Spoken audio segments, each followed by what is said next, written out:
nothing but dumb garbage has infested the U.S. left.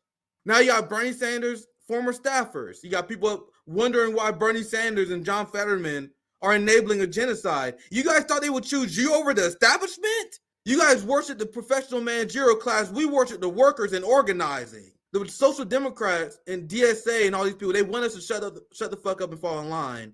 And they have led the workers off a cliff. They sold out the global working class. Earlier this year, I had rigorous, intense debates. I was smeared by progressives who wanted to prop up John Fetterman. Come on, Nick. John Fetterman, he wore a hoodie and shorts. Come on, he good on domestic issues, Nick. Why you been so mean to John Fetterman? You're a wrecker. RBN's a wrecker. Why you can't let him have good things?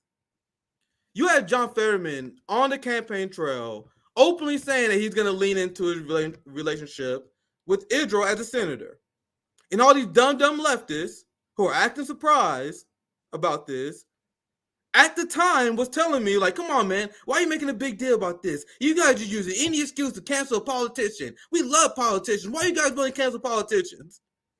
And I'm like, I am not going to sell out the Palestinian people for your white suburban politics. And they hated my guts for saying it. Oh boy, the Bernie left hates my guts, fam. Who do you think been whispering in the ear of Black Power media and all the idiots that fell for the smears against RBN? We talked about it before. Who you think got in the ear of the chairman? Smeared us to the chairman. The Bernie left hates us for calling them out on their genocide enabling bullshit.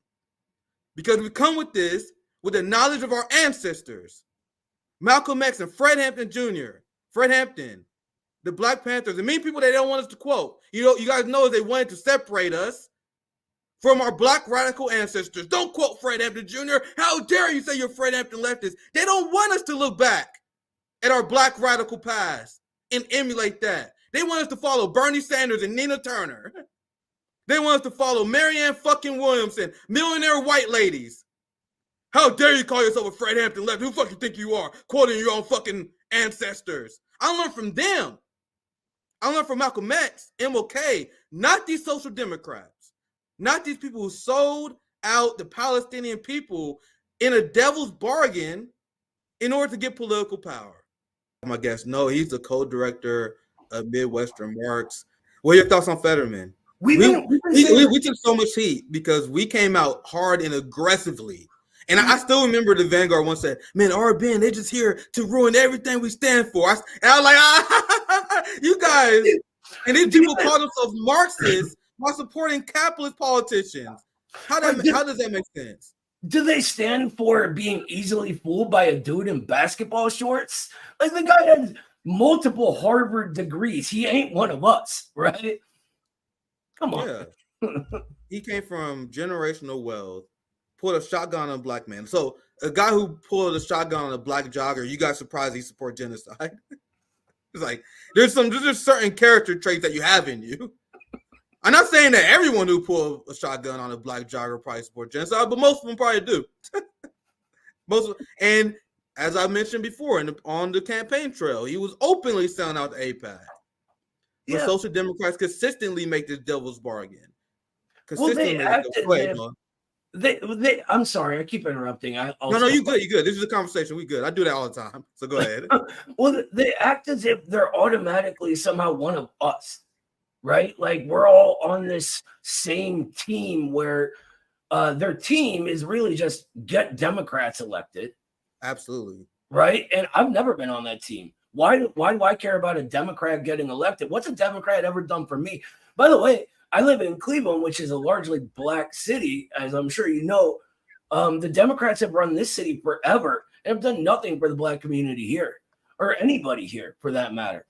Yep. So this idea that any of us should be like automatically on some team and not criticize these very obvious establishment plants as they come in is ridiculous. We did the same thing. We got so much shit for criticizing AOC as she was running. Yeah. I mean, we kind of like Jimmy Dore gave her a chance, right? I Everyone saw gave it her a coming. chance.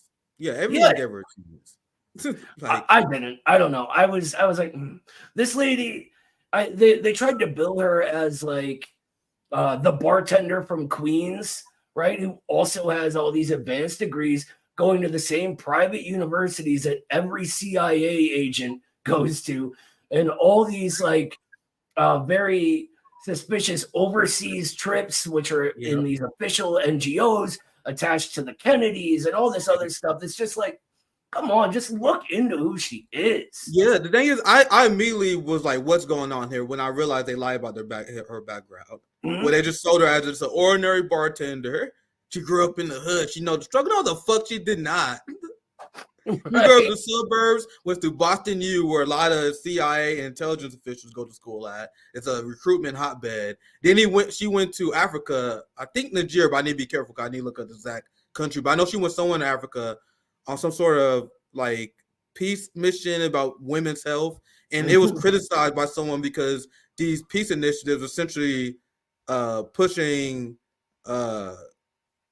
heavy socially conservative beliefs and population control on African populations. I'm not an expert in that, but I've seen that criticism waged on these organizations, and AOC was part of that. And she went to these trips. I'm like, y'all didn't tell that fucking story. If I knew that, if I knew that. And then she did a lot of stuff in the very early days. I'm like, all right, this is bullshit. You know what I mean? Well, when DSA's national leadership is all about somebody, I'm immediately skeptical. There's a lot of good people in DSA, but their national leadership are hooked into all the bourgeois think tanks, every single one of them.